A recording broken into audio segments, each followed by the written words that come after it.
Hey, what's up everyone, Morey Croson here, and we have a brand new breakdown for you today. It's going to be on Caleb Williams, the quarterback from Oklahoma, and we're going to hop into it right now.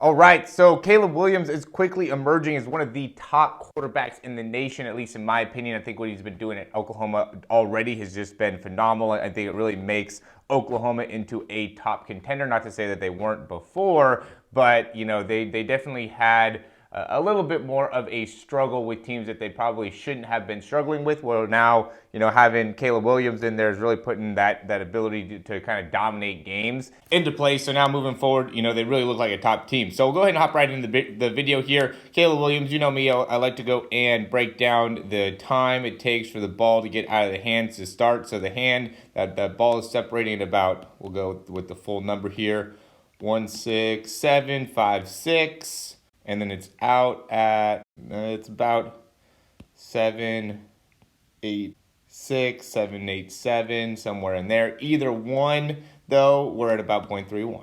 Right? So we're still at 0.3, guys. We're still at 0.3. The reason I like to do this is because I think over and over again, you guys could really start to see that the time you got to get the ball out of your hands has got to be closer to 0.3. And if you aren't understanding how to be able to implement this, it's going to end up impacting you, right? You've got to be able to understand the importance of getting the ball out of your hands quickly, right? You've got to be efficient with the throw. You got to be making it so you're not spending extra time getting the ball out of your hand. So we can see here too, he does a great job of being able to transfer his weight off that back leg and really, he opens up that shoulder a lot, not necessarily too early, but, he puts a lot of rotation in that shoulder, but still is able to maintain a good position with the hand, with the elbow, and keeping that upper body upright. Okay, so what happens is that I see a lot of people that once they start to generate a lot of force within that shoulder, right, really start to open up a lot within that arm, then this hand starts to get away from the body a lot, right? Because there ends up being a lot of momentum that can be generated when you generate a lot of force through that torso, right, and really create a lot of rotation through that torso. Now, as you're doing that, you've got to be able to maintain a strong wrist, strong bicep to make sure that as that's happening, you're not allowing that hand to get really far away from your body, which is going to then, you're going to create like accuracy issues and really make it so you struggle with putting a lot on the throw. All right, and this was another great one here, and you can see he's scrambling out to the right, and what happens is he really pushes off, and I like doing the throws on the run too, just because I think that ends up being a really big asset as a quarterback. If you can move well on the run and be able to throw well on the run, that really gives you a lot more opportunity to have success moving forward. And so you can see he really pushes off that left leg a lot to be able to help get his body to be able to rotate all the way back around, right? So as he's pushing off to the side, he's now contorting his hips. So now his hips are facing straight ahead, okay? And he's getting that toe more face straight ahead. So now he has the ability to create a lot more rotation in that upper body, right? So when he can go in and turn this front hip, the back hip, the right hip, so it's facing more straight ahead, now when he turns this left shoulder, he's creating disassociation. Right, so you can see the disassociation here where that left, it's hard to draw it on here. It's a 3D object, and I'm trying to draw with I'm on a 2D screen. So anyway, you can see that shoulder's facing here and the hips are opened up there, and so that's where that disassociation is. That's allowing him to be able to then drive that elbow through and make a good accurate throw. He didn't necessarily have to put a lot on that, but it does give you a good understanding of how to generate great throwing mechanics in order to be successful as a quarterback. I'm going to quickly interrupt this video just to say if you like the information, go ahead and click that thumbs up, subscribe to the channel, and we'll hop right back into it. Go back now. There's a few throws that I liked earlier on in the game as well, but I wanted to get that one view.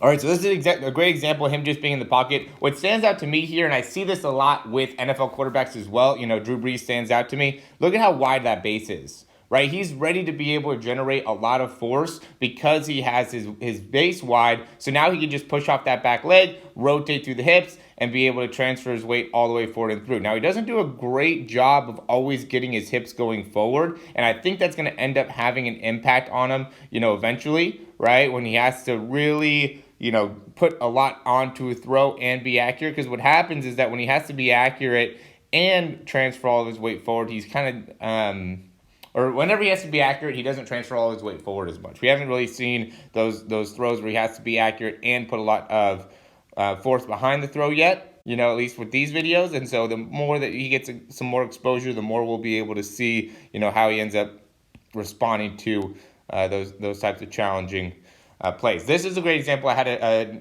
conversation with the quarterback this week, the importance of carrying out your fakes, right? So this is a play action fake. He does a great job of being patient through here, right? He really rides this out. See how well he really rides out that play action? This is important not only for you to do, but for all your guys to do. Everybody's got to be great at play action because now that sets you up with the pass. So everybody does a great job of carrying out this play action fake. Really makes it so this receiver is wide open, able to make the throw, get a big gain. We'll go to the last one here. So this is another example of really not transferring all of the weight onto that front leg, right? But again, you see he does a great job of being able to kind of load and get this initial disassociation. So this is an important point to make, is that when you're pushing off, you want to create that rotation off that back leg. So see how early when he's pushing off, how he gets that hip going. But even though he gets that hip going, doesn't mean he's opening up that front shoulder. I see this problem so often, is that you got to be able to keep that hip closed, open up that hip and keep that front shoulder closed, and then be able to come through the throw from there. Now, another big thing that really stands out from this angle is look at how big his legs are, right? Look at how muscular of a guy he is. There's a lot of quarterbacks that I see that are very lean, very lengthy, right? Tall, lean, kind of skinny, not very strong. If you want to play at the high level, look at this guy.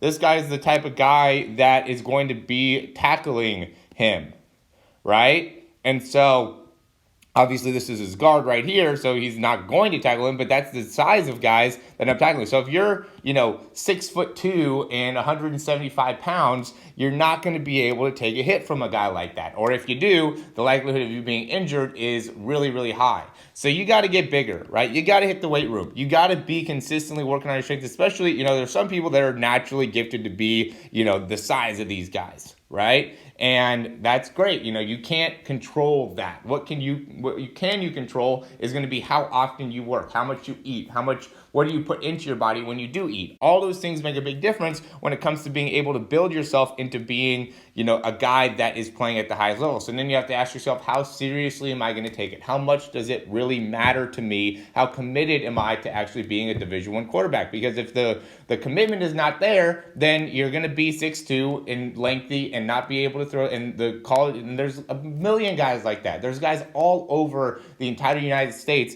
that are tall and skinny. I know I do breakdowns all the time. I see a lot of guys that fit into that same build. So what are you going to be able to do in order to separate yourself? And one of the things, you have to have great mechanics, right? So you got to work the mechanics. And, another big thing would be look like this, right? Be somebody that has a lot of strength, a lot of big build, has a lot of power overall, and be committed to it, right? If you're not committed to it, it's not going to end up being the result. So I want to help you guys out as much as I can, but at the end of the day, it's got to be on you, and you have to be able to really decide that you want to be part of either program or, a dedication to yourself, have some degree of accountability. All that stuff ends up mattering when it comes to who ends up going to the next level and who gets to be on Elite 11, who gets all the offers, all that stuff. And so point being is take it serious, be committed, let's continue to get better. And thanks for watching the video. If you like the information, go ahead and click that thumbs up down below, subscribe to the channel. And if you have any questions, comments, or recommendations, you can leave those down below. Check out the description in order to get a breakdown, to have a one-on-one. We could do a throw program, whatever, an in-season program. We have a lot of different options down below. And, thanks for watching. We'll talk to you soon.